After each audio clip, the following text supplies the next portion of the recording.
ब्रह्मचर्य पूर्वक जीवन कई वर्ष व्यतीत करके नाम जप करते हुए फिर संतान, तो चाहे बालिका हो चाहे बालक, वो जगत मंगल करने वाला हो, पशुओं जैसे आचरण से नहीं। ब्रह्मचर्य जिसका ठीक है वही, चाहे गृहस्थ हो चाहे विरक्त, वही परमार्थ पर विजयी हुआ है आज तक। फिर 1000 वर्ष तक रहकर भगवान वासुकी, भगवान शेष, अनंत फणधारी, इनका जब जब वो सहवास करते तो हजारों वर्ष ब्रह्मचर्य रह के तो बलिष्ठ देवता, बलिष्ठ दैत्य सब उन्हीं से प्रकाशित हुए, कश्यप जी से। ब्रह्मचर्य पूर्वक जीवन कई वर्ष व्यतीत करके नाम जप करते हुए फिर संतान, तो चाहे बालिका हो चाहे बालक, वो जगत मंगल करने वाला हो, पशुओं जैसे आचरण से नहीं। ब्रह्मचर्य परम जीवन, परम पुरुषार्थ ब्रह्ममय है। 10,000 वर्ष तक ब्रह्मचर्य रह करके कश्यप जी ने जब संतानोत्पत्ति का संकल्प किया तो विनता जी से भगवान गरुण जी का प्रादुर्भाव हुआ। भगवान अरुण जी का, जो सूर्य के सारथी और जो हरि के वाहन गरुण जी, अरुण जी को बचाने के लिए 1 घंटा व्यायाम की जरूरत है। दवा कोई वर्जिश से बेहतर नहीं, नुक्सा है कम कर, बालान से शक्ति बढ़े, फुर्ती लहे, चोट न अधिक पिराए, अन्न पचे चंगा रहे, कसरत सदा पाए। कम से कम 1500 दंड बैठक मारी, फिर 2, 4, 6 घंटे पद्मासन सिद्धासन में नस नाड़ी एकदम शुद्ध, तब वो ब्रह्मचर्य लगना चाहिए कि ब्रह्मचारी जाए। ब्रह्मचर्य में जीवन, परम पुरुषार्थ में जीवन होता है। ब्रह्मचर्य ही ब्रह्म की प्राप्ति का मुख्य हेतु होता है। ये मुख्य हेतु होता है। मान लो जिसके त्यागने में इतना सुख है, उसको रोकने में कितना सुख होगा। मान लो वो कोई भ्रम है तो एक बार बॉडी देखो, जो इसने कभी मांस नहीं खाया, अंडा ने, क्योंकि संतों का आश्रित कोई ऐसा काम थोड़ी करेगा, तो जो हाँ और पूरा बल पूरा, और जैसे लोग कहते हैं ये नहीं बनेंगे तो ये भी दिखा दिया कर, क्या कहते हाँ ये हाँ। तो देखो इससे क्या है, इससे हमारी समाज को जो हम चिल्ला चिल्ला के कह रहे हैं कि आप मांस मत खाओ, मछली मत खाओ, तो कहते हैं हम बलहीन हो जाएंगे, तो इससे प्रमाण मिलेगा कि संयम और साधना से कैसा बल आता है। हम मांस खाने से आप मोटे हो सकते हो, चर्बी बढ़ सकती है, लेकिन अगर आप ब्रह्मचर्य से हो, अध्यात्म में चलते हो, पवित्र आचरण करते हो, तो आप अपने से डबल वजन वाले को पटक सकते हो। तो आज क्या है, ना हम निगमा अनुशासन में हैं, ना गुरु अनुशासन में हैं, तो मन हमारा मनमानी आचरण करता और भ्रष्ट होते चले जाते हैं। बहुत विचित्र संसार, बहुत। अभी तो क्या है, कुछ दिन बाद और देखना, आज ही आप सत्संग में सुन रहे थे कि अभी वो समय नहीं आया जो कलयुग का समय है, अभी अन्य युगों से अच्छा है। आगे जो इसका स्वरूप आएगा वो और विचित्र है। मनमानी आचरण, केवल मनमानी आचरण, हरि गुरु की कोई महत्ता नहीं, कोई। आप प्रयास कीजिए, सफलता उसके हाथ में। वो क्या बनाना चाहता है, आपको क्या करना चाहता है, मालिक जाने ना। दिन है तो रात आएगी, रात है तो निश्चित दिन आएगा। आज असफलता है तो निश्चित कल सफलता होगी। आज सफल हो तो कल असफल होने के लिए तैयार रहो। ब्रह्मचर्य के पहले हमें बैठना है, कुछ बातें डिलीट करनी है, कुछ बातें पुनः स्थापित करनी है। बैठकर हमें अपनी दिनचर्या पर दृष्टि डालनी है, आज गलती क्या हुई। फिर प्रारंभ में ही गुरुदेव भगवान संन्यास मार्ग में जिन्होंने हमें नैष्ठिक ब्रह्मचर्य का उपदेश किया था, उन्होंने ये बात डाल दी कि आपकी दिनचर्या कैसी हुई आपको रोज जांचना है। उनमें से जो गलती हुई वो अपने दिमाग में बैठाना है। जो बातें आपके साधन के विरुद्ध है उनको नष्ट करना है। उनका नष्ट करना मतलब उनको स्वीकार ना करना होता है। जो गलती हुई आगे से ना हो, क्यों हुई ऐसा समझो। माता पिता भले कड़वा बोले, लेकिन जितना वो प्यार करते हैं ना हृदय से, दूसरा नहीं करेगा। चाहे जितना दुख हो, जब माँ ऐसे हृदय से लगा लेती ना, तो एक असीम आनंद मिलता है। देखो माता पिता सबसे बड़े परमात्मा है हमारे, वो गुरु है, सबको मानना चाहिए। भाई वो वृद्ध माता पिता का व्यवहार नहीं देखना चाहिए, वो चाहे गाली दें, कड़वा व्यवहार करें, पर आपको है कि जब तक उनका शरीर रहे, उनकी दासता से युक्त रहोगे तो जीवन सुखी। हम वैसे भी कहते हैं हर परिस्थिति में जब तक जिसका जिससे काम निकलता है तब तक वो यार है, मित्र है, प्यार है, सब है। और जिस दिन काम लायक नहीं रहा तो न यार, न प्यार, न मित्र, न कोई संबंध नहीं। ये संसार बड़ा झूठा खेल वाला है। यहाँ स्वार्थ का सब प्रेम है, स्वार्थ हटा, तो फिर कोई प्रेम नहीं करता। किसी भी स्थिति में भगवत विस्मरण ना हो, ये मुझे अभ्यास करना। हम प्रसाद पाए तो एक एक कवल ध्यान पूर्वक पाए, जल्दी नहीं। पानी भी पिए तो एक एक घूंट जिसमें नाम मिला हुआ जा रहा है। हम वार्ता भी करें तो नाम का चिंतन करते हुए करें, एकदम फ्री वार्ता ना करें जो आया उससे एकदम फ्लो में बोलते चले जा रहे हैं। हम बहुत सावधान होकर दृष्टि बचाएं, श्रवणेंद्रिय बचाएं, हमारा नाम स्मरण न छूटे। हम दौड़ भी लगावें, नाम व्यायाम करें, प्राणायाम करें, गृहस्थी के कार्य करें, जो भी दिनचर्या हो नाम न छूटे, ऐसा अभ्यास करें। हाँ, ये जरूर कि नाम जप करते हुए किसी दूसरे को हल्का मत समझो, किसी को नीच मत समझो, अपने को अभिमान में मत लाओ। अच्छा आदमी भी देखो, गंदा आदमी, बंद हो जाएगा भजन, क्योंकि सब में भगवान बैठे हुए हैं। नाटक मंच पर वही बहुत रोल कर रहे हैं। अब ये ना समझ पाओ तो इतना तो समझ लो कि सब में भगवान है, हमको सबसे नीचे बनकर रहना है। तो इसलिए हमारी प्रार्थना है कि ब्रह्म ज्ञान, भगवत प्रेम, ये बहुत ऊंचाई पे रखा हुआ है। ये ऐसे नहीं है कि आप ऐसे थोड़ो खा लो, बहुत ऊंचाई पे है। उसके लिए आपको चरित्र पवित्र रखना पड़ेगा। नाम जप करना होगा, दूसरों का उपकार करना। ये देह मिली है, दूसरों का माता पिता परिवार ये तो अपने है ही है। गली चलते अगर किसी पशु पक्षी की भी सेवा करनी पड़े तो हम उसके लिए भी राजी रहे, तब जाकर हमारा हृदय पवित्र होगा। फिर हमको भगवान गुरुदेव की कृपा, एक मतलब दिव्यता आने लगेगी। अपने लोग गंदे आचरणों में, गंदे दृश्यों में, गंदे चिंतन में, गंदे आहार में जीवन व्यतीत कर रहे हैं तो एक पशुता सी आती चली जा रही, राक्षसी बुद्धि आती चली जा रही। नौजवान जन है कैसे कैसे आचरणों में अपने को इंजेक्शन आदि नशे में करना, माताओं बहनों की तरफ कितना राक्षसी भाव रखना। देखो घटनाएं होती रहती ना, सुनते मतलब राक्षस है ना, राक्षस पूरा राक्षस है, मार ऐसे मारा, ऐसे मारा, ऐसे, और अपनी वासना की, तो राक्षस है कि नहीं।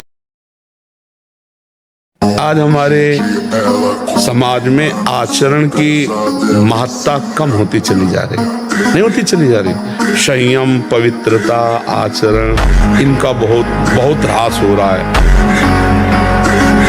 आप शरीर पवित्र रख के देखो, 1 महीना झूठा मुंह मत रखना, शरीर पवित्र रखो और ब्रह्मचर्य रह के देखो, 1 महीने में आपको ऐसा लगेगा आप देवता हैं। तो भैया 11 वर्ष की अवस्था से घर से निकले थे भगवत कृपा से, और अभी आप जो अवस्था देख रहे हैं कुछ दिन की है। ये जो आप देख रहे हैं भीड़ और भड़ाके, सब माया का जो लीला विलास है भगवान का, कुछ दिन देख रहे हैं, पूरा जीवन हो गया जलते हुए।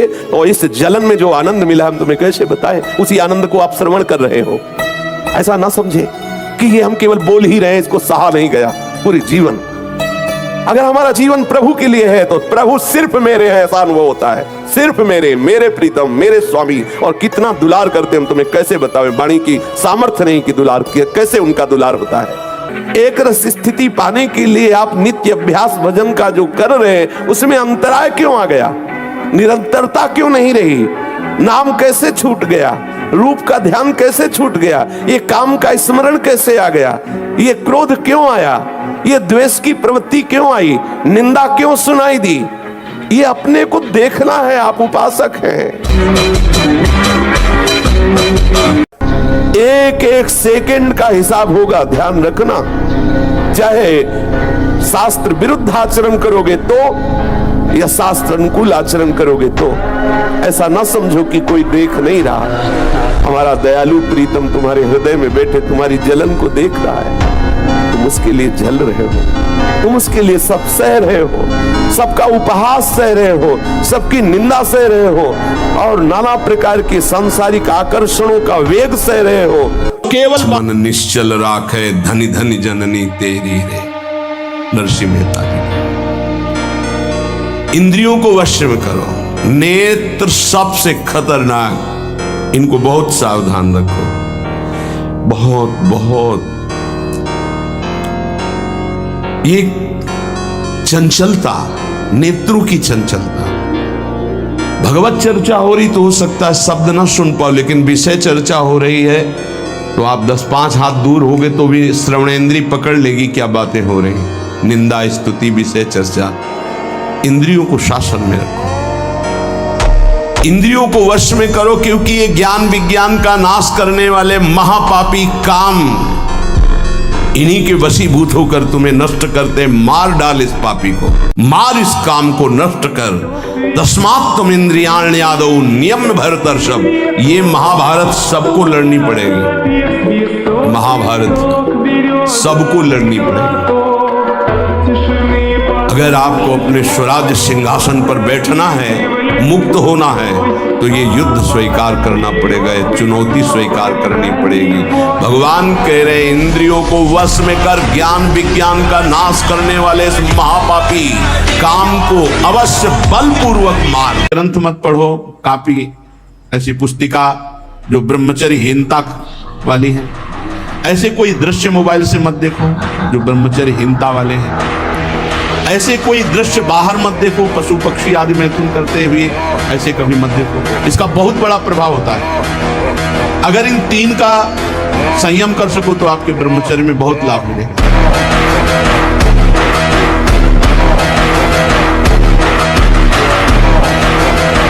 शरीर में जितनी पावर शक्तियां हैं वो सबका अंतिम रूप वीर है। सबका अंतिम रूप, सप्तम धातु का अंतिम रूप बनता है जाकर वीर। और उस पावर का नाश करने वाला कभी स्वस्थ रह सकता है? कैसी बुद्धि है, कैसा उपदेश है। यहां कह रहे हैं कि परमार्थ की शुरुआत ही ब्रह्मचर्य से होती है। इसलिए चाहे गृहस्थ हो चाहे विरक्त, गृहस्थ तो संयम से संतानोत्पत्ति के लिए भगवत प्रणाम करके, भगवत आराधना करके, दिशाओं को नमस्कार करके, तिथि और समय की योग्यता देख करके संतानोत्पत्ति के लिए भगवत पूजा भाव रखकर वो संयोग किया जाता है, सहवास किया जाता है। हर समय ब्रह्मचर्य का संरक्षण कैसे हो ये तुम्हें सोचते रहना। ब्रह्मचारी हो चाहे लड़की हो चाहे पुरुष शरीर हो, दृष्टि भी सावधान रखो। आपकी दृष्टि ज्यादा इधर उधर नहीं होनी चाहिए, ठीक नहीं रहेगा। ब्रह्मचर्य परमार्थ की ऊंचाई पर चढ़ने के लिए एक आवश्यक वस्तु है।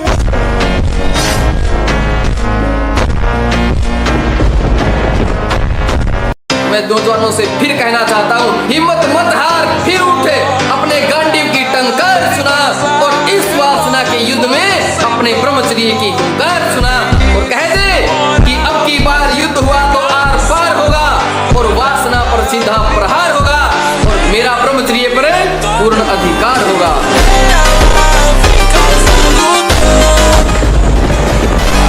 तीन बातें उपासक को अनुभव होने लगती हैं जिसकी शरणागति पुष्ट हो गई। भगवान मेरे समीप हैं, देखो महापुरुषों के वचन। भगवान सहस्त्रों हाथों से मुझे घेरे हुए हैं, भगवान मुझे स्वीकार कर चुके हैं। ये तीन बातें शरणागत के अंदर आ जाती हैं। देखो आपको अनुभव होता है भगवान मेरे समीप है। अगर नहीं हो रहा तो अभी आपका कोई है, इसीलिए नहीं हो रहा। इसके लिए पूर्ण ब्रह्मचर्य की आवश्यकता है। जरा भी चूक नहीं, जैसा कह रहे वैसा। प्राण सूक्ष्म होने लगेंगे, मन एकाग्र होने लगेगा, शरीर शांत होने लगेगा, चंचलता रहित। पर एक बार पसीना पसीना, एक बार भीषण कष्ट प्रतिदिन, जब तक शून्यावस्था नहीं आती शरीर की, तब तक वो साधक को यही पापों को भस्म करता है।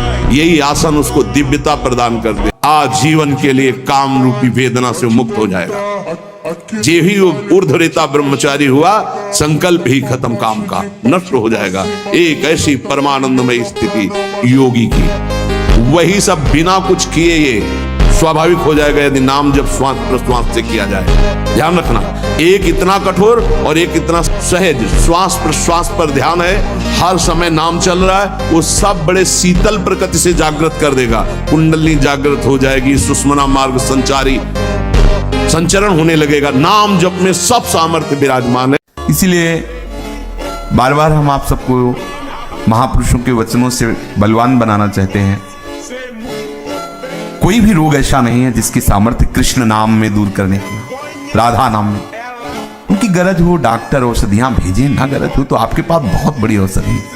जब भवरोग की दवा है तो औरों की तो बात जाने दो, सब ठीक हो। जितने भी रोग हैं सब प्रभु श्री कृष्ण के द्वारा प्रकट किए हुए हैं, भगवान के द्वारा, और सब रोगों का समन करने के लिए इनका नाम है। ये धन्वंतरी जी ने शोध किया है। आयुर्वेदाचार्य भगवान धन्वंतरी ने शोध किया कि सब औषधियों में पावर वाली सबसे औषधि कौन है, तो उन्होंने निकाला अच्युत गोविंद माधव। ये जो नाम है प्रभु के, इनमें इतनी सामर्थ्य की औषधियों में नहीं है। जीवन का नाश है। ब्रह्मचर्य अगर सही है, आपने किसी तरह इधर उधर तो ये प्रश्न ही नहीं रहेगा। जिधर दृष्टि डालोगे उधर जय होती चली जाएगी।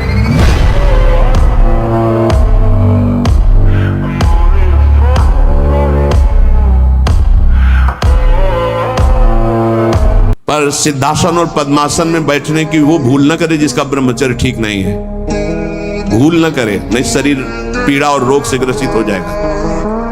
ये वायु को संशोधित करके, चर्बी को भस्म करके, शरीर को शांत करके और मन को एकाग्र करके, प्राणों को सूक्ष्म करके भगवत प्राप्ति कराने में बहुत ही सहयोगी आसन है पद्मासन और सिद्धासन। लेकिन उसके पहले ब्रह्मचर्य, ब्रह्मचर्य का नियम नहीं तो इन आसनों पे बैठने की भूल न करे।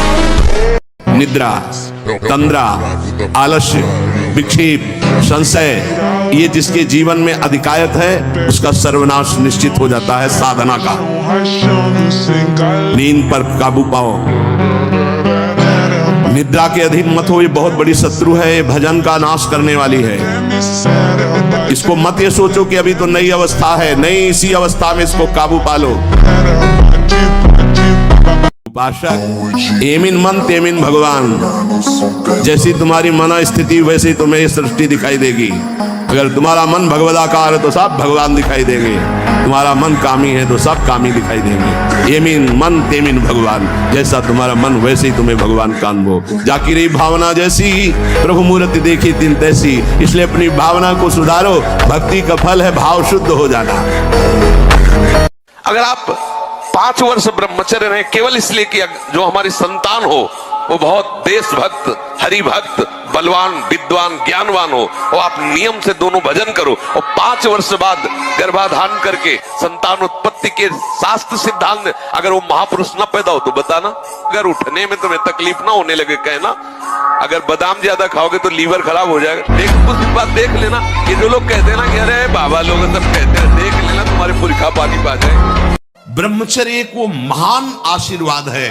आपसे कोई और साधन न बनता हो, यदि ब्रह्मचर्य है एक अपार शीतलता, कोई भी रोग तुम्हें परास्त नहीं कर सकता। सच्ची बुखार है, किडनी फेल है, दर्द है, एक नवीन उत्साह, एक नवीन बल तुम्हें कहीं झुकने नहीं देगा।